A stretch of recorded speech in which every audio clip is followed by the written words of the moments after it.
Continuando nossa série de estudos sobre as classes gramaticais, na aula de hoje estudaremos sobre a classe dos adjetivos. Se você tem interesse em aprender mais sobre este tema, eu te convido a continuar comigo aqui nesse vídeo. Não saia daí, eu volto depois da vinheta.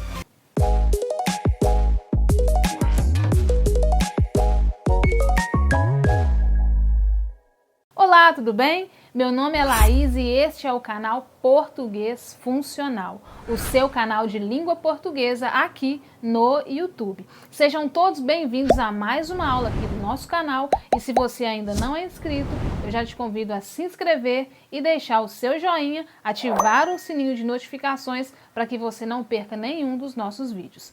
Continuando nossos estudos sobre as classes gramaticais, nós vamos estudar hoje sobre a classe dos adjetivos. Quem assistiu a nossa última aula sabe que nós estudamos sobre os substantivos e hoje vamos continuar os nossos estudos. Vamos então à definição do que é o adjetivo. Adjetivo é a palavra que qualifica um substantivo atribuindo-lhe qualidade, estado ou modo de ser. Por exemplo, o carro azul parou na vaga errada.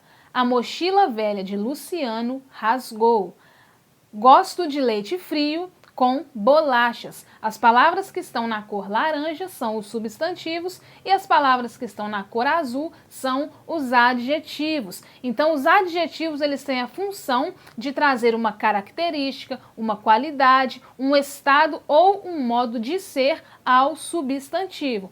Isso quer dizer que só haverá um adjetivo quando houver um substantivo, tá? Porque o adjetivo tem a função de qualificar um substantivo. Então, ele depende de um substantivo na frase. É necessário analisar o contexto para identificar o adjetivo. Muitas pessoas acabam errando algumas questões por não entenderem esse macete aí dos adjetivos. Por exemplo, a nuvem cinzenta no céu indica chuva. Nessa frase, nós temos o adjetivo, que é a palavra cinzenta, que está trazendo uma qualidade, né, para a nuvem, que é o substantivo. Então, nuvem é o substantivo, cinzenta é o adjetivo, é a característica dessa nuvem. Na segunda frase, o cinzento no céu indica chuva. Nesse caso, nós não temos o adjetivo. Nós temos a palavra cinzento, que tem a função de substantivo.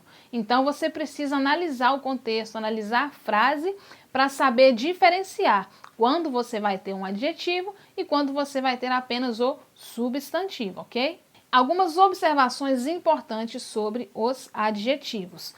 Eles podem mudar de acordo com o contexto e a posição que eles se encontram na frase. Por exemplo, ela é uma grande mulher. Nesse caso, o adjetivo grande, ele traz a ideia de admirável, de notável.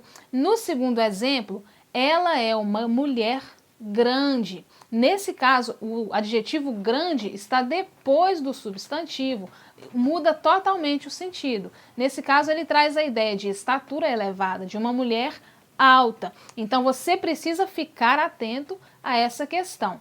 A posição, o contexto do adjetivo numa frase faz com que ele mude totalmente o seu sentido. Vamos lá.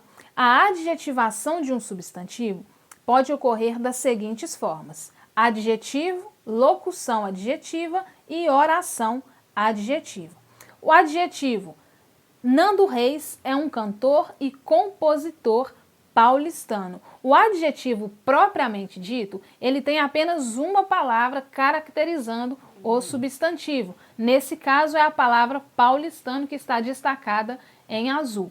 Já a locução adjetiva é quando você tem duas palavras ou mais. Por exemplo, Nando Reis é um cantor e compositor de São Paulo. Então, nesse caso, é uma locução adjetiva, duas palavras ou mais para caracterizar o substantivo. Já a oração adjetiva, ela é composta por duas palavras ou mais com aí a adição de um verbo. Por exemplo, Nando Reis é um cantor e compositor que nasceu em São Paulo. Então, no caso da oração adjetiva, nós podemos ter uma palavra ou mais o verbo, tá? Adjetivo, locução adjetiva, oração adjetiva. Até aqui, tudo bem, tudo tranquilo, não tem dificuldade até essa parte. Vamos falar agora sobre a flexão dos adjetivos. O adjetivo ele vai se flexionar, ele vai sofrer aí, vai apresentar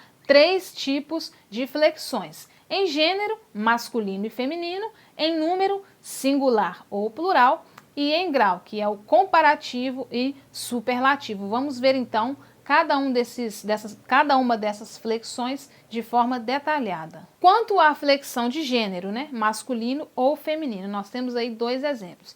Estabelecimento sujo, mercearia suja. Então, o gênero do adjetivo vai se flexionar de acordo com o gênero do substantivo. Porém, né, há alguns casos em que os adjetivos não sofrem essa flexão. Por exemplo, né, na nossa observação aí, alguns adjetivos que não sofrem flexão de gênero, apresentando forma única. Por exemplo, inteligente, gentil, feliz, alegre. Esses adjetivos não vão se flexionar aí de acordo com o gênero, tá? Eles vão permanecer da mesma forma. Por exemplo, homem inteligente, mulher inteligente, menino gentil, menina gentil. Então, existem alguns dos adjetivos que não vão sofrer essa flexão. Flexão de número. Por exemplo, carro novo, carros novos. Criança feliz, crianças felizes, tá? O adjetivo ele vai também se adaptar aí ao número do substantivo. Porém, também temos observação nesse caso. No caso dos adjetivos compostos, somente o último elemento vai para o plural. É o caso das palavras afrodescendentes, lutas greco-romanas, entidades socioeconômicas. Nesses casos dos adjetivos compostos, apenas o último elemento vai acompanhar aí o substantivo. Mas temos que lembrar uma coisa importante, que os adjetivos compostos em que o primeiro elemento refere-se à cor e o segundo é um substantivo, ambos permanecem invariáveis. Então, quando você tem um adjetivo composto, onde o primeiro elemento é uma cor e o segundo é um substantivo, eles não vão sofrer a variação em número. Por exemplo, cortinas, tá? O substantivo está aí no plural, mas o adjetivo não vai mudar. Cortinas azul celeste, camisas verde limão, tá? O azul, no caso, é a cor, celeste é o substantivo. Verde é a cor, limão é o substantivo. Então, nesses casos, não há variação em número. Permanecem também invariáveis os adjetivos com a composição de uma cor, mais a preposição de, mais o substantivo, como é o exemplo aí, blusa cor de rosa, tá? A gente tem a composição de uma cor, a preposição de, mais no caso aí, o complemento, né, da cor, que é o substantivo. Blusa cor de rosa, blusas cor de rosa, o adjetivo também permanece da mesma forma, ele não vai sofrer flexão em número. Agora vamos falar sobre a flexão de grau dos adjetivos. Quanto ao grau, os adjetivos podem ser classificados em comparativo e superlativo. O grau comparativo, né, como o próprio nome já diz, transmite a ideia de igualdade, superioridade ou inferioridade de um ser em relação ao outro. É como se houvesse uma comparação entre dois seres. Por exemplo, aí no sentido de igualdade. Ela é tão alegre quanto ele.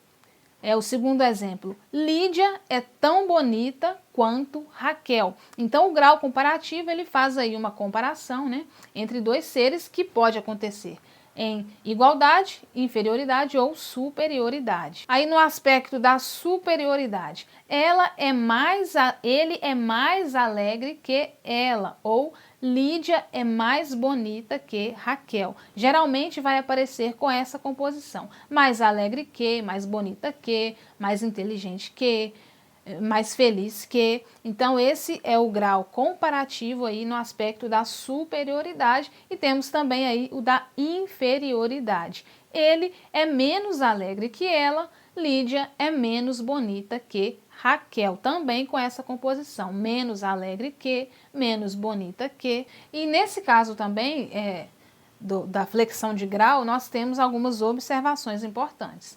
O grau comparativo de superioridade dos adjetivos grande, bom, pequeno e mal, nós vamos usar as formas sintéticas maior, melhor, menor e pior. É por isso que não existe mais bom, mais pequeno, mais grande. Nós não usamos essas formas, nós sempre vamos usar melhor, pior, menor, tá? Então esse é o grau comparativo no aspecto sintético. Temos aí também uma outra observação. Quando comparamos duas qualidades do mesmo ser, usa-se a forma analítica. Por exemplo, a casa é mais grande do que confortável, tá? Nesse caso aqui é como se a pessoa estivesse dizendo: a casa tem mais espaço do que conforto. Ela não está comparando aqui duas qualidades de seres diferentes, mas está comparando duas qualidades de um mesmo ser. A casa é mais grande do que confortável.